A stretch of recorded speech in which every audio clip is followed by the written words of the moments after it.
little bit of information on the English Village and how I felt about working there. I'm going to talk to you guys about dorm living, apartment living, the teachers, the food, and pay, and vacations, and things like that. So let's get started. First, when I first got to the English Village in 2013, I lived in the dorms. Dorm living is nice because you're living on campus. It's easy access to your job. You don't have to go very far. And on your break times, you can go to your room and rest and relax. And it doesn't make for such a long day if you're living in the dorms. They do provide shuttle buses and there's a schedule. So you kind of have to live your life around the schedule of the shuttle buses when you go out into town. Or you can take a taxi, which is kind of expensive. 3 areas where you can go to. There's one, it's Daegu, which is really close, maybe 15 minutes. You can take a taxi. It's about 15,000 won, which is kind of like 13, 14 bucks. And you can take the taxi to the train station. At the train station, you can buy a ticket and it's about 2 bucks into town. And that's like the cheapest way you can travel.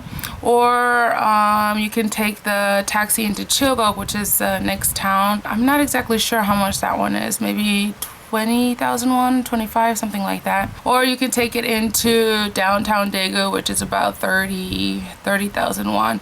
And what teachers usually do is if they're about to go into town or something, they would split a cab with other people. So you can do that, or you can buy a car. And I think living at the village, a car is very beneficial. You can find used cars on Facebook or ask people or something like that. They run from about 1,000 to 2,000, 3,000 up dollars. And then you'd have to go through and get your insurance and things like that. And there's people there that can help you, maybe the people in the office, or maybe if you've made some Korean friends, or maybe other teachers who have cars there. There are some states that partner with Korea and you can just go ahead and trade your license, I think is how it goes, or you can just go ahead and take the class and get a Korean license.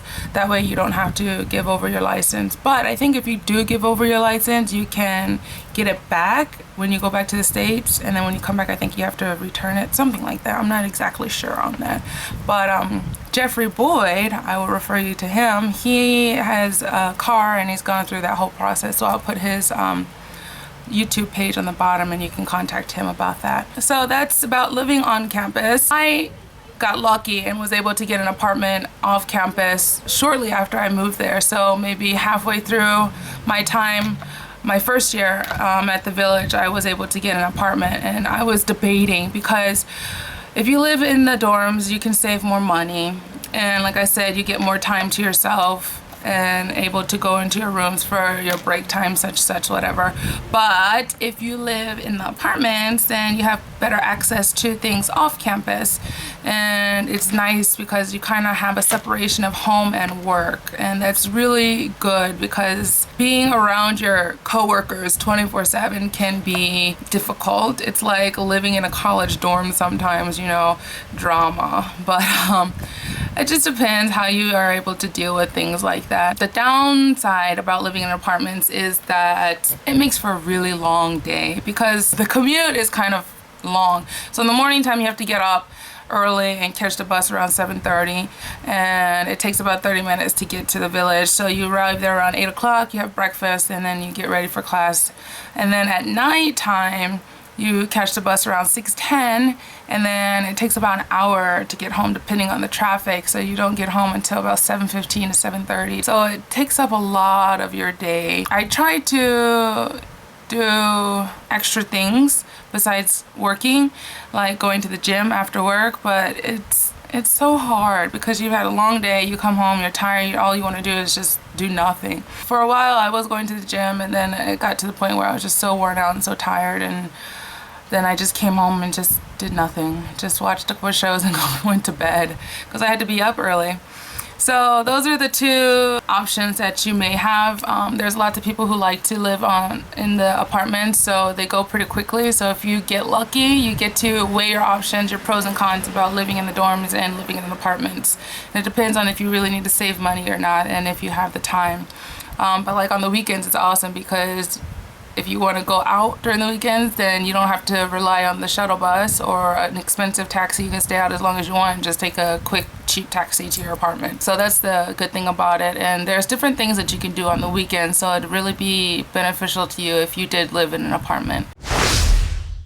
Another thing I'm going to talk about are the teachers. Like I said, if you live on campus, it can get kind of college dormy, and there is a possibility of some kind of drama. But usually, I mean, all the teachers are nice. They are very welcoming to new teachers, and it's easy to make friends with them. Everyone at the village are friends, and they are cordial and professional with each other. And like I said, with the drama, you deal with it and you move on. But that's pretty much it. All the teachers are pretty good and professional. There's some teachers who are brand new out of college. There's some teachers who come and have experience. There's some teachers who come and have like a master's in teaching, something like that. So there's a big variety of teachers. So it's really nice to be able to work with other people and learn from them. But I do recommend that you do try to go out of the village and make friends outside of the village. Korean culture. So before you come to Korea, or if you've already been in Korea, then you already know the Korean culture is work as much as you can. The Korean staff works very, very hard, and they want us to work very hard as well sometimes. So it's kind of, it can be kind of stressful sometimes because they want and expect us to work just as hard as they do. And I know that it's kind of unfair because the Korean culture is that they work a lot and usually they don't get extra pay. But we're lucky because we're able to get extra pay for the extra work that we do if we do have like overtime or something like that. So they do expect us to do our job and then not be lazy and not just, waste time. During times where maybe we're kind of slow or something like that, they may ask us to do some kind of project or something like that. Most of the Korean staff are really, really nice, really, really helpful, and the others are just too busy to really care. I don't want to say that they don't care, but they're just too busy to worry about what's going on, on the other side.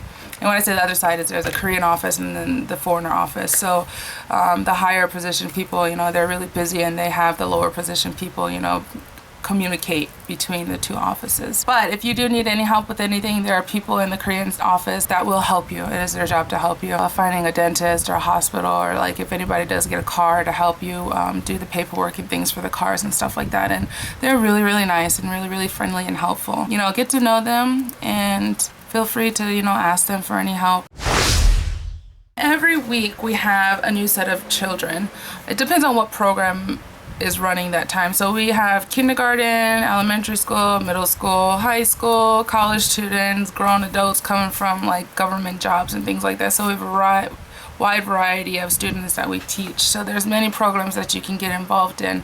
My favorite was adults, I think, and I loved the high schoolers and the kindergarten because they're so cute. I like teaching programs where I'm able to spend a lot of time with them because I like to get to know people and children and things like that.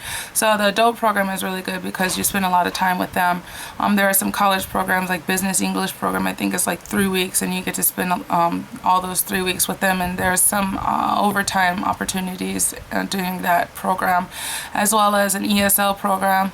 It's about 3 weeks as well, I think, and there's overtime available for that too sometimes. And it's just, you get the opportunity to build a bond, build a relationship with these students when you're involved in these kind of programs. So when you come to the English Village, there's many things that you can get involved with and just figure out what you like doing, who you like teaching. So if you do go find another job, then you know where you would like to go next, whether it be a public school or kindergarten or college or university or something like that, or maybe work at a company where you're teaching like business English to adults. The assistant lead coordinator, he makes the schedule all the time, and you get your schedule on the weekend before the upcoming week. There are 7 classes in a day, but sometimes there can be 8 or 9 because there are special programs. So there's first period, second period, third period, 4th, 5th, 6th, 7th. But then sometimes there's 3A and 3B classes, like I said, just depending on the programs, because sometimes we have 1-day field trip, 3-day field trips, and things like that. You may get scheduled for all 7 classes every day, but if it's not too busy and you have enough teachers, then you may have some free periods, and it kind of helps out. But the classes are 45 minutes long, and you have 15 minutes breaks in between, so it's not too bad. Later I'm going to make a video on a typical lesson, on one of my lessons that I've taught, so that you guys can have kind of an idea of the lesson structure. But yeah, that's pretty much how the schedule runs. Sometimes we have Saturday classes, Sunday classes, depending on the program that you're involved in. our vacation, as of right now from when I was there, you get a total of 5-week vacations. In December, the school's closed for 2 weeks, but there is a possibility of having students during those 2 weeks. So some people can stay and take overtime, or you can leave and go on vacation for those 2 weeks. So that's 2 weeks. And then there's 1 week during sabbatical week. This is during a week where we don't have any students, and we do a whole bunch of training. So they try to encourage you to take your vacation for that week during the sabbatical time. And then you have 2 weeks that they give you that you can take anytime throughout the year, and you just have to let them know when you want to take this vacation. So we have a good amount of vacation time, and it's paid vacation, and we also have 2 days paid sick leave. So if you're sick and you call in, then you get paid for that as well, which is really good. The pay is not bad. I started at 2.2, something like that. So pretty much my paycheck every month was about $1,800 to $900 a month, which is not bad because they provide food for you. And the food in the cafeteria, you get breakfast, lunch, dinner every day, and it's not bad. It's really good.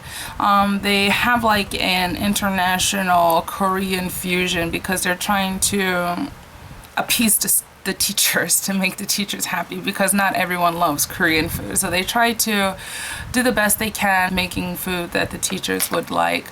So they're always asking like, was this good? Was this okay? What can we do to make it better? So if you have any suggestions, if you do come, then please feel free to, you know, talk to the cooks or the chefs and give some ideas or something like that, because they really want to make some food that you guys do enjoy.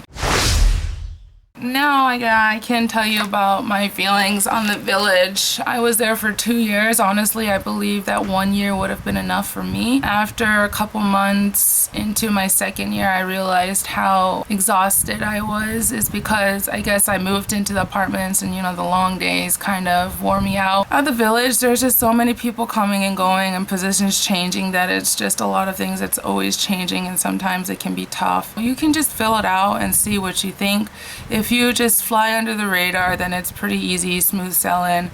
But if you get really involved, it's really good for you, but you just have to be prepared for stress, because there's always going to be things that change last minute, and the Korean staff are always going to be asking for this and this and that, and you're in charge of the program, so you will have to, you know, handle these situations.